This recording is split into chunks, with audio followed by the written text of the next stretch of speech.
तो hello guys, स्वागत है आपका हमारे यूट्यूब चैनल स्टडी मार्ट 2.0 में।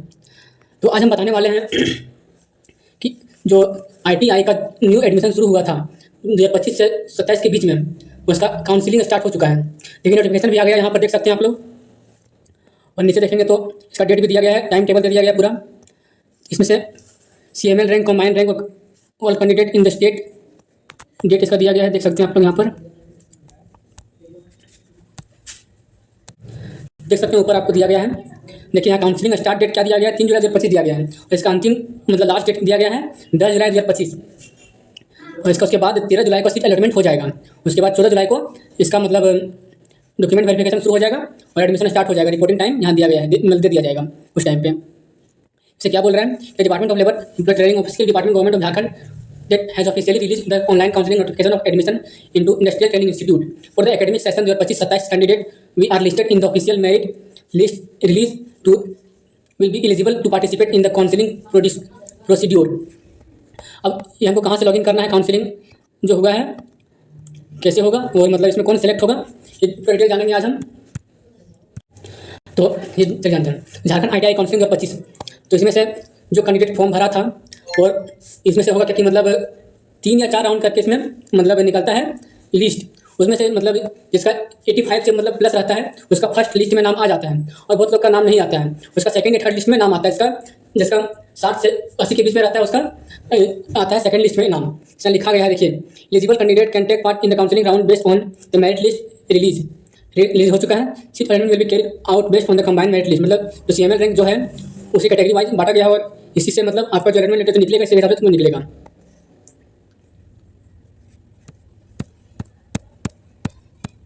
उसके बाद नीचे यहाँ आप देख सकते हैं अलॉटमेंट क्राइटेरिया टेबल दिया गया है। इसमें से मेरिट लिस्ट मतलब किसका आएगा नाम, किसका नहीं आएगा, वो यहाँ पर दिया गया है कि based on class 8 and class 10 marks as per the trade requirement. मतलब जो 10 में जो आपका आया था रिजल्ट जितना आया था मार्क्स आया था उसके हिसाब से आपको ट्रेड दिया जाएगा और रिक्वायरमेंट ट्रेड में दिया जाएगा आपका एडमिशन, उसमें अलॉटमेंट आपको निकलेगा। उसके बाद CML rank, combined rank of all candidate in the state, मतलब स्टेट में इतना टोटल मिला के जो रैंक होगा उसमें से आपका कितना रैंक रहेगा उस हिसाब उसको कहते हैं CML रैंक। उसके बाद category rank with the candidate reserve category, मतलब जो आप जहाँ का जिस कॉलेज को सिलेक्ट किए रहेंगे वहाँ पर जो मतलब उसका जो होगा मतलब जो आपका रैंक होगा उसी को बोला गया यहाँ पर रिजर्व कैटेगरी। उसके बाद बोल रहे हैं candidate preference institute and rate option to select during counselling, मतलब जो आप सिलेक्ट करेंगे कॉलेज उसमें आपका काउंसलिंग होगा कि उसमें एडमिशन आप ले पाइएगा नहीं ले पाइएगा उसको यहाँ पर बताया गया है।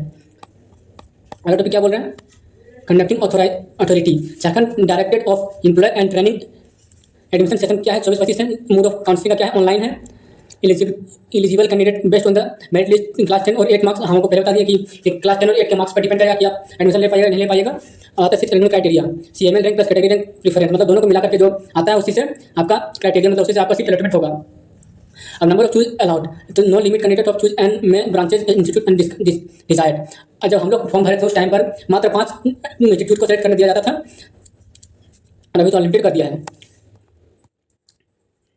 उसका शेड्यूल क्या है चलिए देखते हैं। तो online registration and choice filling ये तो पता है आपको। यहाँ लास्ट अब आता है provisional seat allotment letter download. ये आप डाउनलोड कहाँ से कीजिएगा, मेरा फर्स्ट राउंड रहेगा काउंसलिंग शेड्यूल के 13 जुलाई से 30 जुलाई तक चलेगा। इसमें से आपका मतलब उसमें सेलेक्ट होगा कि आप मतलब सेलेक्ट कीजिएगा कॉलेज कौन सा कॉलेज में आपको एडमिशन करवाना है, उस हिसाब से फिर और फर्स्ट राउंड में उसी का नाम आएगा जिसका 10th में परसेंटेज 80+ या फिर 90+ होगा, उसी का आपका फर्स्ट राउंड में काउंसलिंग में आएगा नाम। और इसमें से उसके बाद अगर counselling provisional seat allotment letter आ जाएगा आपके पास हो जाएगा। उसके बाद सेकंड लिस्ट में आएगा जो जिसका 80 से कम होगा, 70-80 के बीच में होगा, फिर 65 से ऊपर होगा, उसे का आएगा सेकंड लिस्ट में। और लास्ट में आएगा सितंबर में आएगा लिस्ट सेक्शन। ये कब आया था, ये 13 अगस्त से 23 अगस्त तक चलेगा, मतलब इसमें डॉक्यूमेंट वेरिफिकेशन होगा 13 अगस्त से 23 अगस्त के बीच में। अगला राउंड आएगा काउंसलिंग का, उसमें अगस्त का डेट दिया गया है अगस्त 2025, और सितंबर में इसका लास्ट डेट फिलिंग रहेगा। प्रोविजनल सीट अलॉटमेंट में आएगा सितंबर में आएगा, इसमें भी नहीं किया है। की पॉइंट ऑफ एप्लीकेशन क्या क्या इसमें हो सकता है, तो दिया है की point failure to complete document verification within the given date will lead and cancellation of the allotted seat. मतलब क्या बोल रहे हैं कि आप मतलब अगर आप फेल हो जाते हैं, आपका डॉक्यूमेंट वेरिफिकेशन नहीं हो पाता है तो आपका अलॉटमेंट कैंसिल हो जाएगा, वही बोल रहे हैं। अगला क्या बोल रहे हैं कि the counselling process in conducted entirely online through the official portal. Candidate must carefully choose their preference ITI institute and date doing the choose filling period. मतलब अगर आप ITI का इंस्टीट्यूट और अगर आप टेट चुन लेते हैं और अगर आपका वो मतलब हो गया उसमें एडमिशन हो भी गया तो अगर आप बाद में फिर चेंज करने का प्रयास करिएगा तो चेंज नहीं होगा, वही बोल रहे हैं। इसमें से फी स्ट्रक्चर क्या है, तो एडमिशन में देखिएगा जो आप एडमिशन कीजिएगा इंस्टीट्यूट कॉलेज में, अगर आप गवर्नमेंट से कीजिएगा तो उसमें से 1 रुपया भी फी नहीं लगेगा। जैसे जनरल ओबीसी ईडब्ल्यूएस का फर्स्ट राउंड में फी दिया गया 0 रुपया, सेकंड राउंड में 0 रुपया दिया गया है, इसमें पैसा नहीं लगता है। और जब आप एडमिशन करवाने जाइएगा इंस्टीट्यूट में, वहाँ पर क्या क्या लगेगा वो भी देख लीजिए। तो 6 रिसेंट पासपोर्ट साइज फोटो, मतलब तुरंत, मतलब अभी का पासपोर्ट साइज फोटो चाहिएगा 6 ठो। उसके बाद मार्कशीट ऑफ क्लास 10 का, अगर आप क्लास 10 के बाद ITI कर रहे हैं तो आप 8 का दीजिएगा, अगर आप क्लास 10 का कर रहे हैं तो क्लास 10 का दीजिएगा। उसके बाद कास्ट सर्टिफिकेट आपका होना चाहिए जो क्या CO के पास से बनता है आपका ब्लॉक में। उसके बाद रेसिडेंस सर्टिफिकेट होना चाहिए वहाँ का, माइग्रेशन सर्टिफिकेट होना चाहिए जो माइग्रेशन सर्टिफिकेट होता है स्कूल से जो मिलता है। उसके बाद स्कूल लिविंग सर्टिफिकेट होना चाहिए, कॉलेज लिविंग सर्टिफिकेट होना चाहिए CLC या SLC, और मेडिकल फिटनेस सर्टिफिकेट होना चाहिए फ्रॉम रजिस्टर्ड डॉक्टर, मतलब आपका जो ब्रांच होगा जहाँ से आप, मतलब जहाँ आपको सरकारी अस्पताल होगा वहाँ से आपको ये सर्टिफिकेट लेना पड़ेगा फिटनेस सर्टिफिकेट का, वो आपको सरकारी हॉस्पिटल में मिल जाएगा, वहाँ से लेना पड़ेगा। Fixed allotment letter issue after counselling, और उसके बाद आपका सीट इशू हो जाएगा आपका।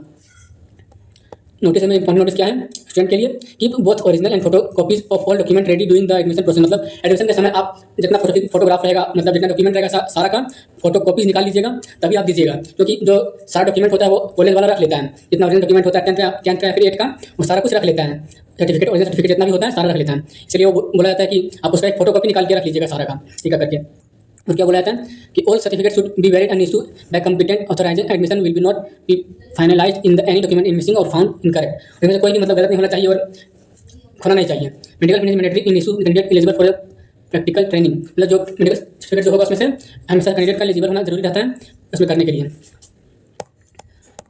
उसके बाद क्या बोलता है तो ठीक है, तो उसका वीडियो समाप्त होता है। मिलते हैं अगले वीडियो में कुछ नए टॉपिक के साथ, नए क्या बोलते हैं नोटिफिकेशन के साथ, ठीक है।